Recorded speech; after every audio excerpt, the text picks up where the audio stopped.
Little Witch Goes to School. Little Witch was bored. There was nobody to play with except her cat, Bow Wow, and her bat, Scrubby. And they were bored too. Little Witch went into the kitchen. There was Mother Witch making spaghetti and mouse balls. "There is nobody to play with," Little Witch told Mother Witch. "Everybody is starting school today except me. I'm bored. I miss my friends." "Good," said Mother Witch. "I like it when you complain. Go find Aunt Nasty and Aunt Grouchy. Maybe they can teach you to be mean." "I'm not very good at being mean," said Little Witch. "Well, try harder," screamed Mother Witch. Aunt Nasty was on the roof with Aunt Grouchy.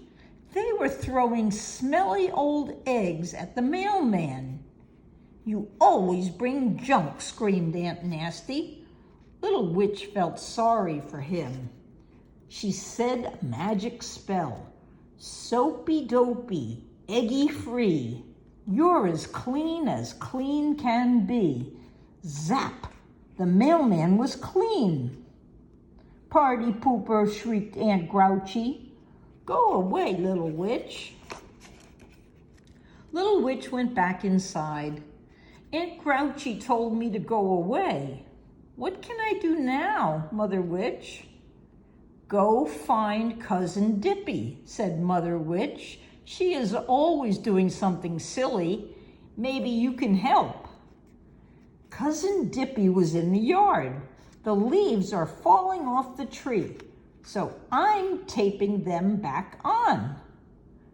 "Cousin Dippy doesn't understand about fall," Little Witch whispered to Bow Wow.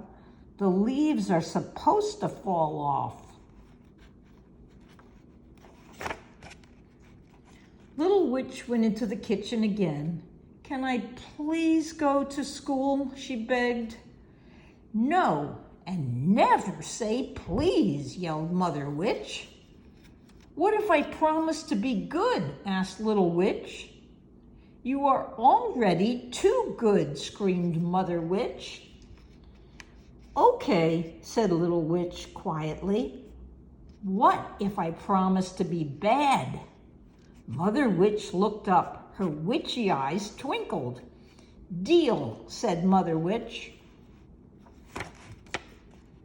The next morning, Little Witch got ready for school. Aunt Grouchy and Aunt Nasty gave her a wormy apple for the teacher. Cousin Dippy gave her a box of crayons. Mother Witch gave her a lunchbox full of candy. "This will help your teeth rot," she said. "Remember to be bad. Don't make any new friends. And don't learn anything." "I'll try, Mother Witch," said Little Witch. "See you later, everybody." When Little Witch got to school, she saw her friends, Millie, Sam, and Marcus. "Here I am," said Little Witch. The teacher's name was Miss Brooks. She was shocked to see Little Witch in her classroom, but she was very polite. "We have a new student today," she told the class. "Can you tell her your names?" One by one, everyone said their names. "Why are you dressed as a witch, dear?" asked Miss Brooks. She looked worried. "Because I am a witch," said Little Witch proudly. "But there are no real witches," said Miss Brooks. "Oh, yes, there are," cried Millie. "Show her, Little Witch." So Little Witch said a magic spell. "Flippity dippity witch's broom, watch me fly around this room." Whoosh! Little Witch flew around and around the classroom. Miss Brooks gasped. She had never seen a real witch before. "That's amazing," cried Cherry. "Can you teach us to fly too?" "What?" shrieked Miss Brooks. Don't worry, said Little Witch. I will take everyone for a ride after school. School is much more fun than flying. Ms. Brooks was very relieved to hear that. Here is an apple for you, Ms. Brooks, said Little Witch. Suddenly, the worms popped out. Ms. Brooks screamed. I'll fix it in a jiffy, said Little Witch. She said these magic words, junky, monkey, stinkeroozer. This old apple is a loser. Poof! The wormy apple was gone. In its place was a banana. I hope you like bananas, said Little Witch. Little Witch looked around the classroom. Each child had a cubby to put things in. This cubby is yours, Miss Brooks told Little Witch. Wow, said Little Witch, I never had a cubby before, and I never had a little witch in my class before, said Miss Brooks. You do now, said Little Witch happily. Everyone sit in a circle, said Miss Brooks. Whose job is it to feed the fish today? Cherry and Mary, said Marcus. They like to do things together, he told Little Witch. What will my job be? Asked Little Witch. You may clean up the floor after art class, said Miss Brooks. Thank you, cried Little Witch. I love to clean up. Art came next. Miss Brooks let everyone draw pictures. Little Witch used her crayons from Cousin Dippy. But something was not right. Oh dear, said Little Witch. The blue one draws in green, the green one draws in purple, the yellow one draws in blue. They're all mixed up, just like Cousin Dippy. I'll trade you, said Willie. Your crayons are much more fun. Deal, said Little Witch. I always wanted real crayons. When it was time to clean up, Little Witch said some magic words. Ickety, stickety, messy floor. You're as clean as you were before. Poof! The floor was clean. Everyone clapped, even Miss Brooks. After art, it was time to eat lunch. Look what Little Witch has in her lunchbox, cried Mary. It's candy, cried Cherry. Yes, said Little Witch sadly. Mother Witch always gives me candy for lunch. Let's trade, said Cherry. If you give us your candy, we will each give you half a sandwich. Deal, said Little Witch happily. I never get a sandwich for lunch. After lunch came recess. Miss Brooks let everyone play in the yard.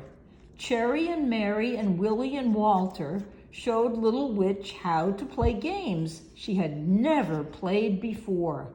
They played hopscotch and tag and hide and seek and Simon Says.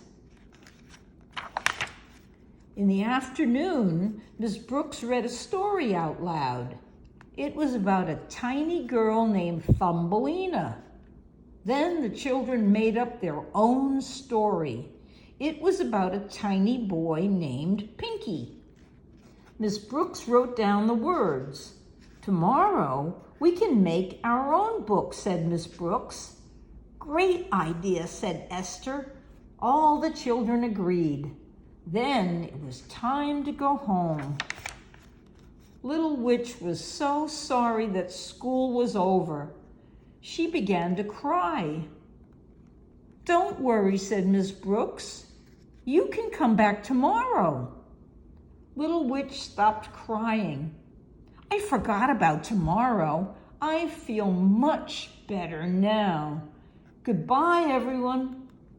Wait, cried Cherry. You promised us a ride. Oops, you're right, said Little Witch. But first, we need an extra long broomstick.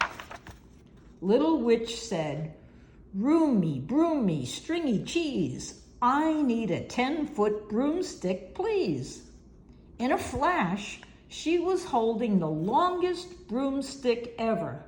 "Hop on," said Little Witch. "Now we need a flying spell," said Little Witch. She said, "Twinkle, dinkle, Frenchy fry, now we're flying in the sky." With a loud whoosh, they took off. They flew over towns and around tall buildings. They flew over the ocean. They flew all the way to Paris. And then they flew over and under London Bridge. At last, thump, they landed in front of Little Witch's house. There was Mother Witch waiting on the porch. "Who are all these children?" said Mother Witch. "These are my friends from school," said Little Witch. "I told you not to make any friends," screamed Mother Witch. "Send them home and go to bed." Little Witch said a spell. "Snuggly, wuggly, sleepyheads, zap my friends into their beds." Poof, her friends were gone.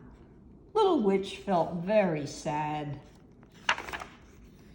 Mother Witch came into Little Witch's room. Little Witch hid under the covers. "You broke your promise," said Mother Witch. "I know," said Little Witch. "It's bad to break a promise," said Mother Witch.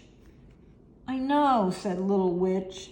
Then Mother Witch smiled and said, "You see? You were bad after all. I'm proud of you, Little Witch."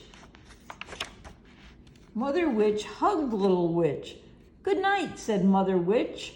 "I hope you have lots of bad dreams." But Little Witch had good dreams all night about her wonderful day at school. The end. Good night, Sammy. Good night, Sophie.